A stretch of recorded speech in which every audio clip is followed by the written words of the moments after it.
USS Colorado, the battleship that missed Pearl Harbor. She missed the disaster but carried its vengeance. December 7th, 1941, USS Colorado was 400 miles away from Pearl Harbor, sitting in a dry dock in Washington state, while her sister ships burned. She escaped destruction through nothing more than scheduling a routine refit that saved her life and gave her a burden she'd carry for the rest of the war. This is the story of a battleship that avoided catastrophe by accident, then spent 4 years making up for it. A ship that became one of the last survivors of an older era of naval warfare, fighting in a conflict that had already moved beyond everything she was designed for. Colorado didn't get to die a hero at Pearl Harbor. She had to live fight and prove she still mattered in a war that no longer needed battleships. USS Colorado was commissioned in 1923, part of the last generation of American battleships built before the Washington Naval Treaty froze construction. She and her sisters, Maryland and West Virginia, were powerful ships for their time. 8 16-inch guns, heavy armor, designed to slug it out with enemy battleships, in the kind of climactic fleet engagement naval strategists had been planning since before World War I. That battle never happened. By 1941, Colorado was 18 years old, not ancient, but definitely from another era. The Navy had newer battleships under construction, the North Carolina class, the South Dakota class, fast battleships that could keep up with carriers. The ships everyone knew represented the future. Colorado could make 21 knots on a good day.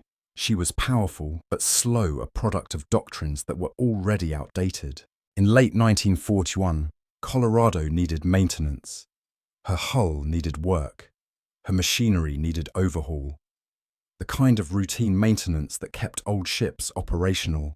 The Navy sent her to Puget Sound Naval Shipyard in Bremerton, Washington. She arrived in October and went into dry dock. Her crew worked on repairs. Some sailors got liberty visiting Seattle or staying on base. It was normal peacetime procedure, the kind of maintenance cycle every ship went through. Nobody knew war was coming. Nobody knew that being in Bremerton instead of Pearl Harbor would be the difference between survival and destruction. December 7th, 1941, 7:55 am, Hawaiian time.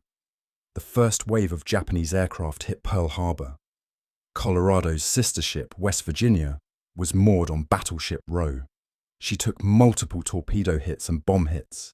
She settled onto the harbor bottom, flooding through ruptured hull plating. 106 men died aboard her. Maryland was moored inboard of Oklahoma, which took 5 torpedoes and capsized. Maryland survived because Oklahoma shielded her, but she still took bomb damage. The other battleships on Battleship Row, California, Nevada, Arizona, Tennessee, Oklahoma, Pennsylvania, were all hit. Some sank, some burned, some were damaged beyond immediate repair. The battleship force of the Pacific Fleet was wrecked. Colorado's crew got the news by radio and telegraph. They were alive. Their ship was intact. Their sisters were destroyed or crippled. The emotional impact was immediate and complex. Relief at survival mixed with guilt at not being there, anger at the enemy, grief for the men who died. The crew knew they'd been lucky, but luck felt wrong when so many others hadn't been. Colorado had escaped Pearl Harbor, but that escape came with expectations. The Navy needed every ship it could get. Colorado was one of the few undamaged battleships left. She had to be ready, fast. The Navy accelerated Colorado's refit. What was supposed to be leisurely maintenance became an urgent mobilization.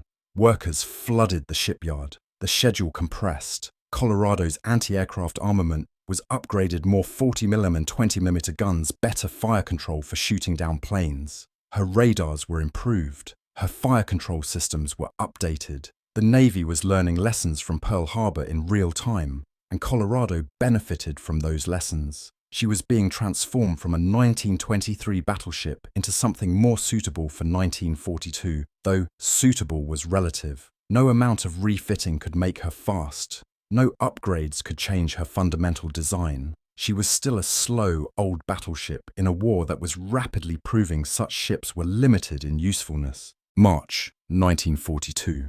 Colorado left Bremerton fully operational. 5 months after Pearl Harbor, the Pacific Fleet was still recovering. Some battleships had been raised and sent for repairs. Others were total losses. The carriers Enterprise, Lexington, Saratoga, Yorktown, Hornet were conducting raids across the Pacific, hitting Japanese positions trying to maintain some offensive pressure while the Navy rebuilt. Colorado was too slow to operate with carriers. She was assigned to patrol and convoy escort duties. Unglamorous work, but necessary. The war had to be fought even while the fleet reorganized. The weight of being one of the last was real. Colorado represented a type of ship the Navy desperately needed at Pearl Harbor, but didn't really know how to use going forward. Battleships were still valuable. Nobody doubted their firepower, but the Pacific War was being fought by carriers and submarines. Battleships were supporting assets. They could bombard islands. They could provide anti-aircraft support for carrier groups if they could keep up, which Colorado couldn't. They could serve as flagships. But the grand fleet engagements they'd been designed for weren't happening. Japanese carriers had struck Pearl Harbor. American carriers would strike back. Battleships were spectators to the main event. Colorado spent 1942 in frustration. She trained. She escorted convoys.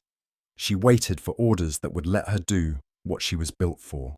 The great carrier battles happened without her Coral Sea Midway. Those battles determined the course of the war, and Colorado was nowhere near them. She was too slow, wrong type of ship, wrong capabilities. The Navy sent fast battleships to screen carriers when they became available. Colorado got escort duty.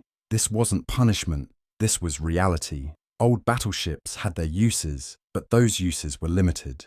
August 1943. The Navy started the Central Pacific offensive island hopping toward Japan. This was where Colorado would finally matter. Island invasions needed shore bombardment. Troops going ashore needed fire support. Battleships could provide that. Colorado's 8 16-inch guns could throw shells weighing over a ton, more than 20 miles. Her secondary battery could saturate areas with high explosive fire. For shore bombardment, speed didn't matter. Firepower did. Colorado had firepower. Her first major action came at Tarawa in November 1943. The invasion of Tarawa was brutal. Marines took horrific casualties fighting across the atoll. Colorado and other battleships bombarded Japanese positions before the landing. The bombardment was supposed to destroy the defenses. It didn't. Japanese fortifications were tougher than expected. The bombardment did damage, but not enough. The Marines went ashore and fought for every yard. Colorado kept firing, supporting the troops, hitting targets as they were identified. This was her war now, not dueling enemy battleships, shore bombardment, fire support, the grinding work of reducing fortified positions. November 24, 1943, off Tarawa, Japanese aircraft attacked the fleet. Colorado's gunners engaged, firing her anti-aircraft weapons.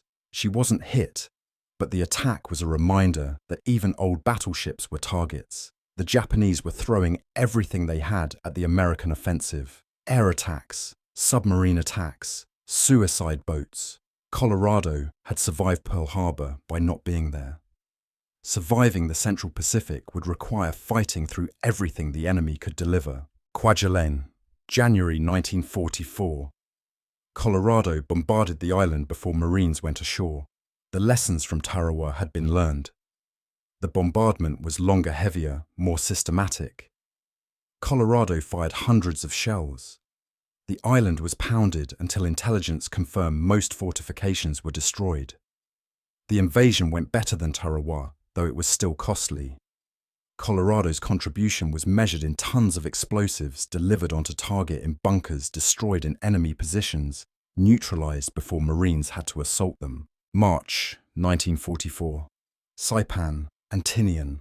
Colorado was part of the bombardment force for the Marianas invasion. These were major operations. Saipan was heavily defended. The Japanese garrison was large and well prepared. Colorado spent days firing at the island, systematically destroying defensive positions. Her guns wore down from constant firing. Her crew worked around the clock loading shells, maintaining equipment, keeping the guns operational. Shore bombardment looks simple point-at-island fire, but the execution is exhausting. Spotting fall of shot, adjusting fire, coordinating with other ships, avoiding hitting your own troops. Colorado's crew became experts in it. July 24, 1944. Colorado was hit. Japanese shore batteries on Tinian fired back. One shell struck Colorado, penetrating her superstructure and exploding inside. Casualties were immediate, 18 killed, multiple wounded. The ship's damage control teams responded. Fires were controlled. Flooding was minimal. Colorado remained operational. She pulled back temporarily for emergency repairs, then returned to bombardment duty. The hit should have sent her back to a rear area shipyard. Instead, she got patched up and kept fighting. The Navy needed every ship. Colorado couldn't afford to leave for the months a proper repair would take. The hit at Tinian crystallized something for Colorado's crew. They'd missed Pearl Harbor. They'd spent 1942 in backwater duties. Now they were in the fight, and the fight was trying to kill them. The guilt of survival from December 7th was being paid back in blood off Tinian. This wasn't fair war, never is, but it was real. Colorado had avoided disaster at Pearl Harbor. She couldn't avoid the grinding attrition of the Pacific Island Campaign. Guam, July-August 1944. Colorado participated in the pre-invasion bombardment, then provided fire support during the battle for the island. Her guns fired constantly. Crews rotated through their stations trying to get rest while maintaining the bombardment schedule. The physical toll of continuous operations was severe. Men were exhausted, equipment was stressed. Colorado herself was showing her age. Nearly 23 years old, worked hard, damaged at Tinian, she was wearing out. But the offensive couldn't stop. There were more islands, more landings, more Japanese positions to destroy. Peleliu, September 1944. Another island, another bombardment, another costly invasion. Colorado fired on Japanese positions in the Palau Islands. The pattern was established. Battleships bombard, Marines land. Fighting is brutal. The island eventually falls. Move to the next one. Repeat. Colorado was part of the machinery of the Central Pacific Offensive. Not glamorous. Not what she'd been built for, but necessary. Without ships like Colorado providing fire support, the casualties would have been even worse. Her presence meant Marines went ashore with at least some of the defenses already destroyed. The old battleship problem remained throughout.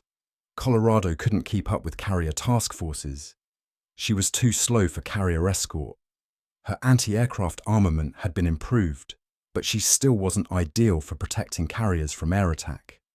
Fast battleships like Iowa and New Jersey could do that job. Colorado was stuck in the bombardment role.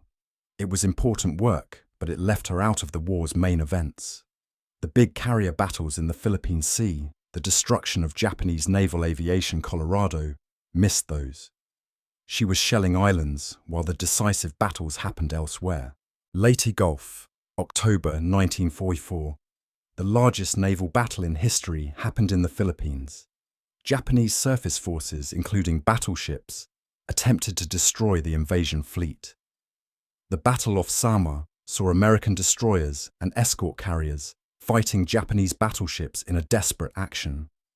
Battleship duels happened in Surigao Strait, where old American battleships, including West Virginia, raised from Pearl Harbor, destroyed a Japanese force. Colorado wasn't there. She was assigned to a different part of the operation, providing fire support for ground troops. She missed the last great surface engagement of the Pacific War. Again, November 27, 1944. Colorado was hit again. Kamikaze attack off Leyte. 2 suicide planes got through the anti-aircraft fire and crashed into her. One hit the superstructure, the other hit aft. Fires broke out. Casualties were severe, 19 killed, 72 wounded. The damage was serious. Colorado's after turret was damaged. Her superstructure was wrecked. This time she had to withdraw. She limped to Manus for emergency repairs, then proceeded to San Francisco for major repairs that lasted months. The kamikazes had done what conventional bombs and shells couldn't. They'd knocked Colorado out of action for an extended period. The kamikaze threat was existential for ships like Colorado. She was big, slow, and relatively easy to hit. Her anti-aircraft armament was better than it had been in 1941, but it still wasn't enough to guarantee safety. Fast maneuverable ships could dodge kamikaze attacks. Colorado had to rely on shooting them down. That worked most of the time. When it didn't, people died. The kamikazes that hit Colorado in November 1944 killed 19 sailors who'd survived everything else the war had thrown at them. Luck runs out eventually. Colorado's luck had been running since December 7, 1941. It was overdue. Repairs lasted until January 1945. Colorado returned to the Pacific just as the offensive was reaching the Japanese home islands. Iwo Jima, February 1945. Colorado was in the bombardment force again. Iwo Jima was heavily fortified. The bombardment lasted days. Colorado fired until her gun barrels showed significant wear. The invasion was costly beyond anything that had come before. Marines died by the thousands taking the island. Colorado's guns provided what support they could. It wasn't enough. Nothing was enough at Iwo Jima except overwhelming force and Marine Corps courage. Okinawa, April or June 1945, the last major invasion. Colorado spent months off Okinawa, providing fire support, fending off kamikaze attacks wearing down slowly from constant operations. Okinawa was a nightmare. Kamikazes attacked in waves. Ships died regularly. Colorado's luck held barely. She shot down attacking aircraft. She maneuvered when she could. She survived. But the cost was accumulating. Her crew was exhausted. Her machinery was worn. Her structure showed damage from multiple hits. She was still operational, still capable, but she was tired. The war ended in August 1945. Colorado was still on station, still operational, still ready to fight. The atomic bombs made her next mission invading Japan unnecessary. She'd survived. She'd fought from Tarawa to Okinawa. She'd been hit 3 times. She'd lost crew members to enemy action. She'd fired thousands of shells at Japanese positions. She'd done her job. The job wasn't what she'd been designed for, but it was what the war needed. Shore bombardment, fire support, convoy escort. Not glamorous. Essential. Post-war Colorado was among the ships brought home and quickly decommissioned. The Navy didn't need old battleships anymore. Fast battleships like Iowa would be kept in reserve. Slow battleships like Colorado were surplus to requirements. She was decommissioned in January 1947, 2 years after the war ended. She'd served for 24 years. She was sold for scrap in 1959. No preservation effort, no museum status. She'd done her duty, survived the war, and was efficiently converted into steel for other purposes. The weight Colorado carried was never really resolved. She'd missed Pearl Harbor through scheduling. She'd avoided the fate of Arizona, Oklahoma, and the others through pure chance. That gave her a second chance, an opportunity to prove her worth in a war that had already moved beyond battleships. She seized that opportunity. She fought in every major Central Pacific operation from 1943 to 1945. She took hits and kept fighting. She provided fire support that saved lives. She was a reliable, steady presence in a campaign that had few certainties. But she was never the star, never the ship that made the difference. She was part of the supporting cast in a war dominated by carriers and submarines. There's something poignant about Colorado's service. She represented everything the Navy thought it needed in 1923: heavy guns, thick armor, the ability to fight enemy battleships in decisive engagements. By 1941, that paradigm was obsolete. Pearl Harbor proved it. The carrier raids of 1942 confirmed it. The battleship's role had shifted from decisive weapon to support platform. Colorado adapted. She took the missions she was given. She excelled at shore bombardment. She survived repeated attacks. She proved that old battleships still had value, just not the value they'd been built to provide. The men who served aboard Colorado carried their own weight. They'd missed Pearl Harbor. Some felt guilty about that. Others felt lucky. Most felt both. They watched their sister ships being raised from the harbour bottom or being repaired from terrible damage. They knew they'd been spared. That created an obligation. They had to fight harder, serve better, prove they deserved to survive when so many didn't. Whether that's rational or not doesn't matter. That's how survivors think. Colorado's crew pushed themselves and their ship through 4 years of combat operations because they felt they owed it to the men who died on December 7th. The comparison to West Virginia is unavoidable. Both ships were Colorado-class battleships. West Virginia was sunk at Pearl Harbor, raised completely rebuilt and returned to service. She fought at Leyte Gulf in the night action in Surigao Strait, the last battleship duel in history. She got her revenge directly sinking Japanese battleships with radar-directed gunfire. Colorado never got that moment. She bombarded islands. She survived kamikaze attacks. She did critical work, but she didn't get to destroy the enemy in the kind of engagement she'd been designed for. That must have rankled. Ships don't have feelings, but crews do. Colorado's crew would have loved the chance to fight a surface action. They never got it. The broader story of old battleships in World War II is one of adaptation and obsolescence. Ships like Colorado, Tennessee, California, Maryland, all survivors from Pearl Harbor or absent from it, found new roles in a conflict that didn't really need them for their original purpose. They became floating artillery. They became anti-aircraft platforms. They became symbols of American determination and industrial capacity. They weren't decisive weapons. They were useful tools. There's a difference. Useful tools get used until they wear out, then get replaced. Decisive weapons get remembered. Colorado was useful. That's not nothing. It's just not legendary. The timing of Colorado's absence from Pearl Harbor raises counterfactuals.